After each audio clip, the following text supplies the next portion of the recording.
Assalomu alaykum. Mana hozir Toshkent shahrining jinoyat ishlari bo'yicha Chilonzor tuman sudiga yetib kelganmiz. Himoyamdagi shaxsga nisbatan Jinoyat kodeksining 169-moddasi, ya'ni o'g'irlik jinoyatida ayblanib sudga berilgan va ushbu jinoyat ishida sudda ishtirok etishga kelganmiz.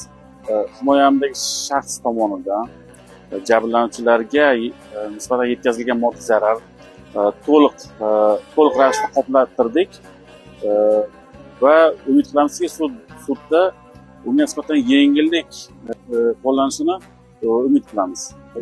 E'tiborlarga bir narsani qaratmoqchimanki, qonunchilikda, Jinoyat kodeksida 167-modda, 168-modda, ya'ni o'zgalar mulkini talon-toroj qilish va firibgarlik jinoyatlarida moddiy zarar qoplangan taqdirda qamoq bilan bog'liq bo'lmagan jazolar tayinlanishi ko'rsatilgan.